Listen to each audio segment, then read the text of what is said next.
Good morning, witches. This is Dawn from Aurora Dawn, and it is June 9th, Sunday morning. It is beautiful out, 2019. I want to put the year in there just so everybody knows. I got my notes. I got stuff to show you. This is so very exciting. So this video is part of the series of videos that I'm doing on my own shadow work. And right now I am in the middle of putting together the elements, the pieces, for a ritual that I will incorporate into my life every day. And I'm contemplating whether to have a morning and evening. Probably will. And I don't know if I'll change it up or not. We'll get there when we get there, and we'll make it happen. Okay, so this video is about sigils. Sigils is all about working with the subconscious mind. It is a way of communicating with the subconscious mind without the conscious mind and the ego getting in the way, interfering. Now, what you need to understand is that the ego uses thoughts. The ego uses thoughts. So if you're in your conscious mind, and you need to, if you're driving, and I need to remember to turn right over here, and I need to, make sure I stop at the grocery store, I need to do this. You're consciously figuring all of that out logically. And you need that. And the ego is a part of that. The ego makes sure you put clothes on before you leave the house. That's important. Okay, so the ego is important, but when we're trying to make changes, the ego totally flips out and will do anything and everything in its power to make sure you do not make changes, because making changes is dangerous, right? So sigils is a way of communicating with the subconscious mind without the conscious mind interfering. Now, some people believe that sigils can be used this way because it is bypassing the self-limiting beliefs. No. I personally cannot embrace that, because I know beyond a shadow of a doubt that I'm gonna just make this personal. My toxic beliefs will get in the way regardless of what sigil I use, because I am not dealing with the subconscious belief, the toxic belief. And that toxic belief has information that says what can and cannot happen, how I will react, and how I will behave in any certain situation.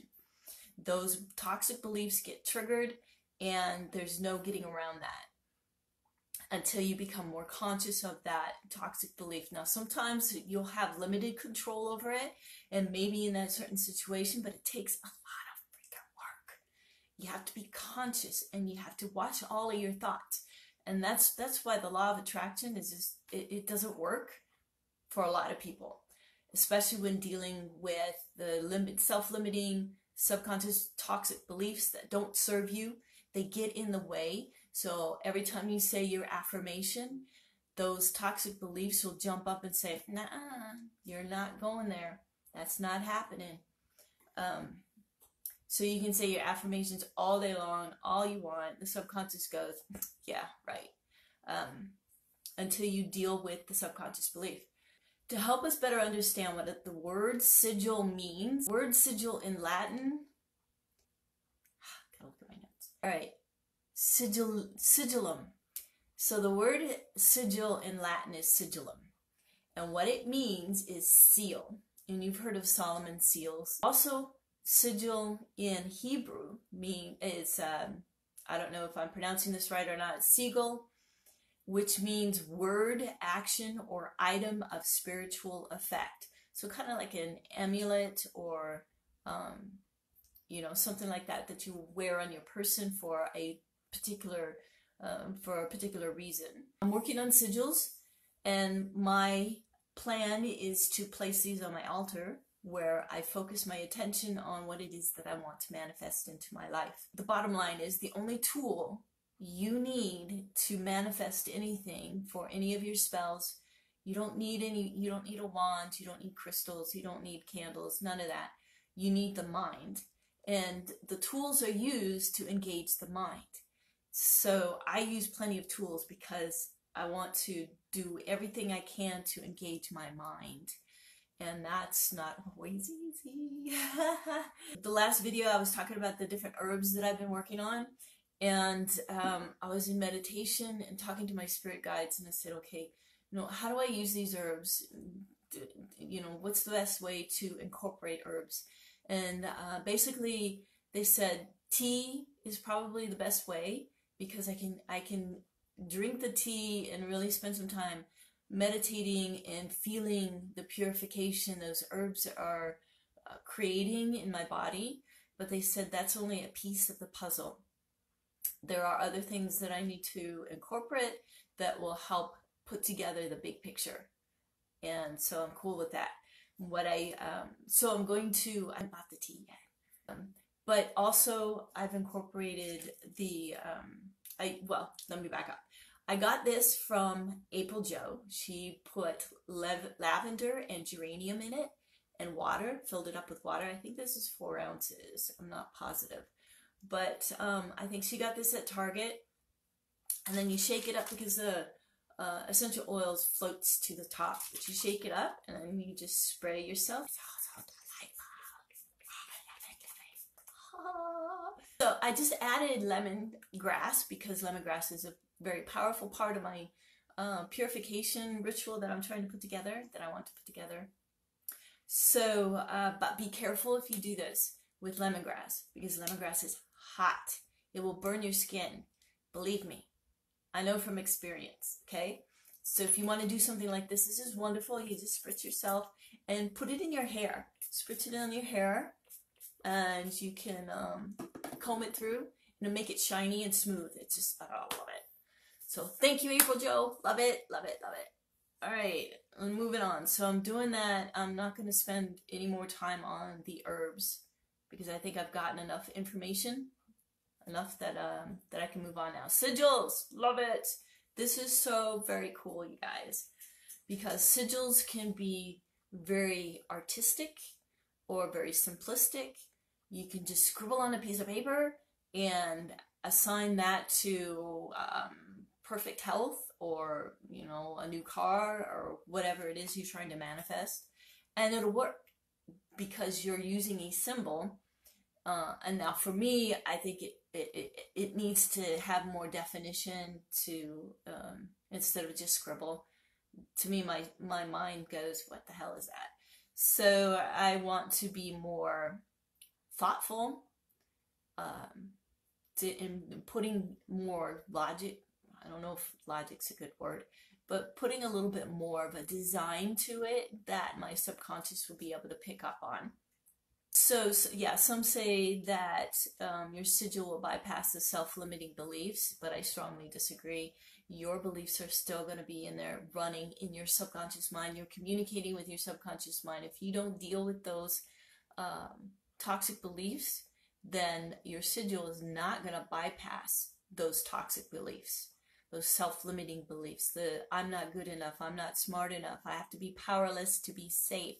Those toxic beliefs are creating your reality, and you have to deal with them straight on. So I had a revelation this morning. Well, make sigils for the positive belief that I'm replacing the toxic belief.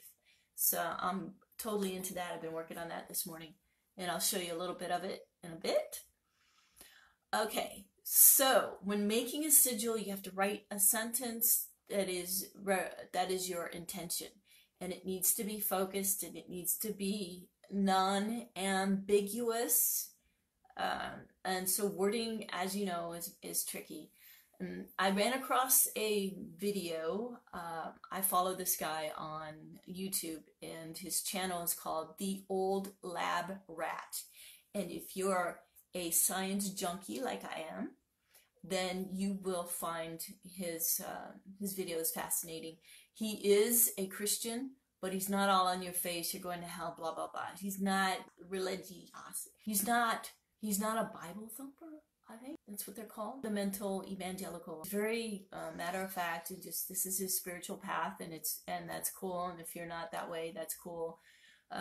So anyway, he uses a pendulum, and he came across these orbs, and he said that And I mentioned this in another video, by the way. But in case you're new, these orbs did not respond to healing, the word healing, or the word revival. The word revival, like, Christians come together for a revival. Well, that word is to revive, meaning you are not fully alive and therefore you need to be revived. These orbs didn't recognize that because in the orb's reality, everything is alive and it doesn't recognize not being alive. So the same thing with healing. Healing means you are admitting that your health is not whole.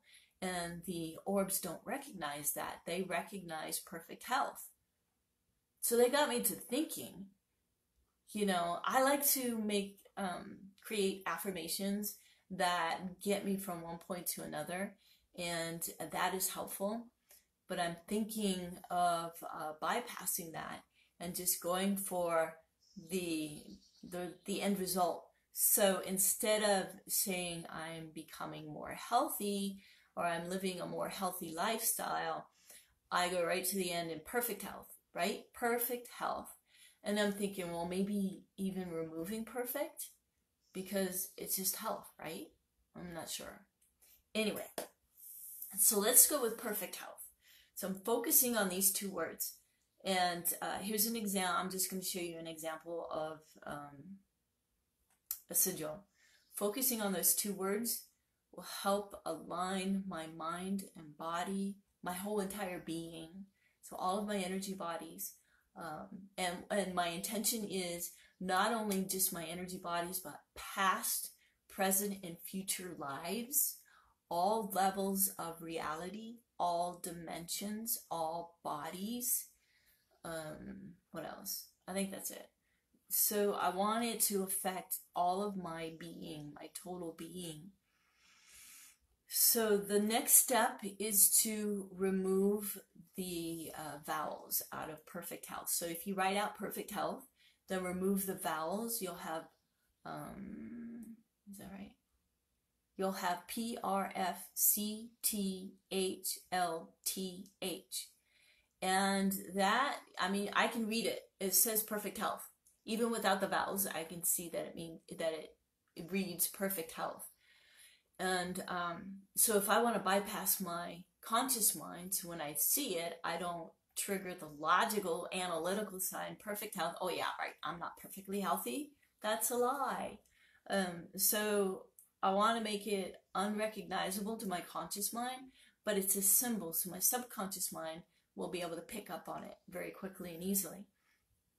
So the next step is to remove the duplicate consonants.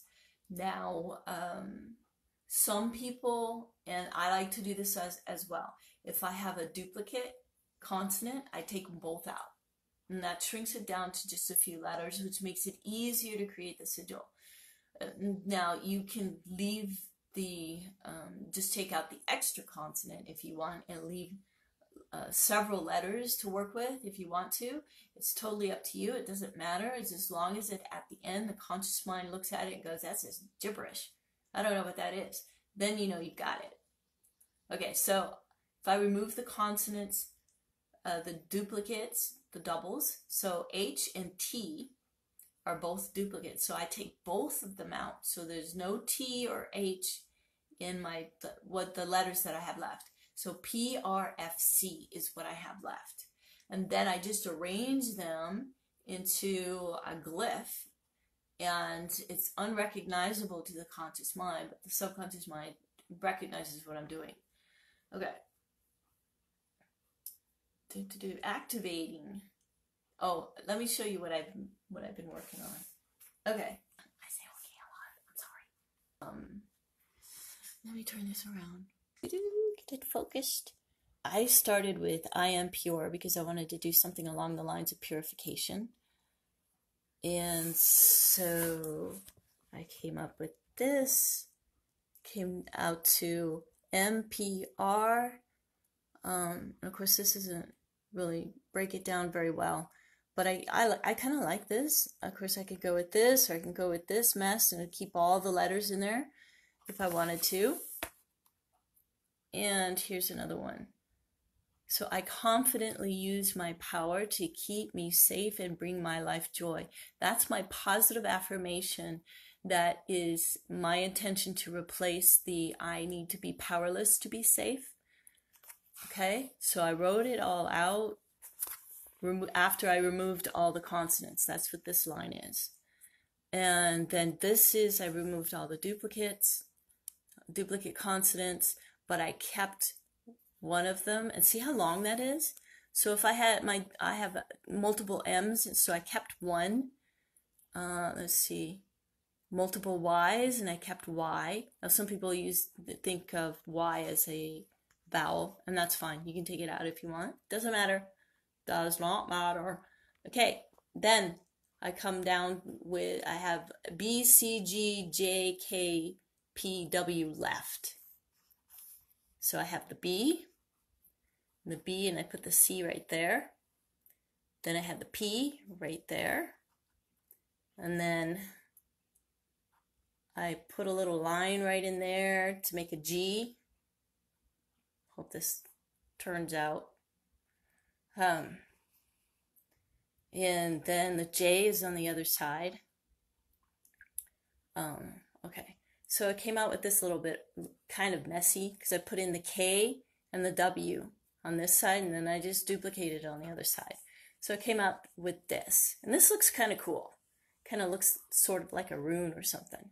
So this would be my sigil of my positive affirmation, and it is my intention to replace my negative toxic belief of I need to be powerless to be safe, and instead I confidently use my power to keep me safe and bring my life joy. High Priestess Witchy Poo approves. Now, remember I said there are many different ways of putting together a sigil, and really you could just draw a picture and make that your sigil. It doesn't have to be pretty. It doesn't have to mean anything to your conscious mind. You can create whatever you want, something very intricate, very artistic, if you're so inclined. Use colors, use stamps, rubber stamps, and really decorate it up. I've never done that, but I'm sure you could explore using different colors, watercolors or acrylics, or all sorts of different things, just multimedia stuff, and create something very elaborate. Okay, now we need to talk about activating your sigil. There are different ways of doing this, and I will tell you. One of them is to don't say this out loud. Okay, don't say this out loud, right? I might get in trouble. Orgasm. Woohoo! Yeah. Orgasm is a way of activating your sigil. If that is uncomfortable to you, don't do it. Basically, you focus your eyes on your sigil while you are orgasming, and that activates your sigil. Some people burn the sigil to release it, and other people will tear it up. Some people will bury it, hang it on a tree until let the weather wear it away, or bury it and let it rot and disintegrate into the ground. There are different ways of doing it. For me personally, I prefer to meditate on it and just focus. When you gaze long enough, and that's hard, you have to keep your eyelids open, don't blink. Okay, that could be very difficult, but work at it and you will find it gets easier and easier. But you need to be in a relaxed state. If you're tensed up, then you're going to really want to blink. But just be relaxed. Focused on the sigil. Just gaze at it and soften your gaze. Remember those, some of them were posters, and it's just squiggly little bits of color and stuff, and you stare at it and stare at it and stare at it, and then something would appear, a picture or a word or something. That's kind of what you need to do, so that you're staring at it, you're gazing at it, and it changes. For me, what happens is the image becomes a negative, not a negative as in bad, but it comes in like a negative picture, like you're looking at a negative of a picture. Remember back when we had film that went into cameras, and you got it developed, and you had negatives, and you put it up to the light, and whatever was light was dark, whatever was dark is light. So for me, what I see is a negative. It could change, swirl, and warp, and whatever happens, that's great. But some people wait and gaze at it for that. I like to also gaze at it and include emotion. So I feel happy, I feel joy, I feel success, I feel like I can accomplish anything. I'm a god. I am on top of the world. I feel good, joy, peace, love, all of that, compassion. That I feel feeds the sigil, and I think it's important for me. This is how I do it. I want to feed the sigil and put that beautiful, lovely energy into my sigil so that it can use that energy to but it uses that energy to fuel the sigil, and the sigil is the program. The sigil is the information of what I'm trying to create. So when I put energy into it, it goes out with that information, that program, to go out and bring to me what it is that I'm trying to create. Now, my affirmations, those are me changing me. So it's not me trying to manifest a car.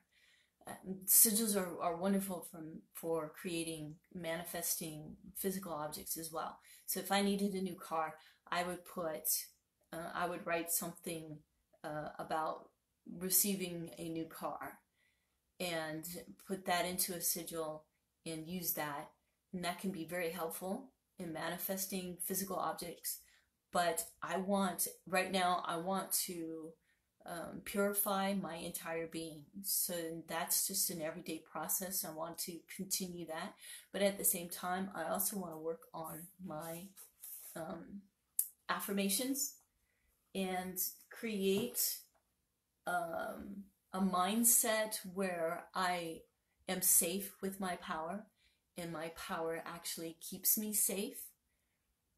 So it's just a matter of time, and using sigils, I think, is a really wonderful way of reprogramming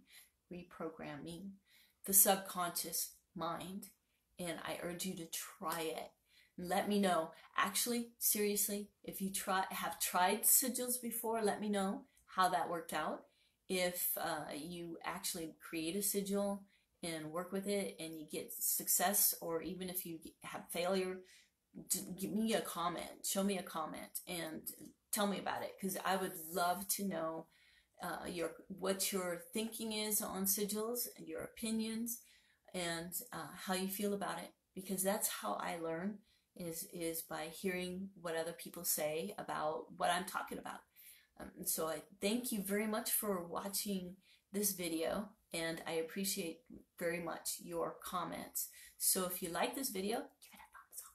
And if you like these kinds of videos, subscribe so that you will know when I upload the next video.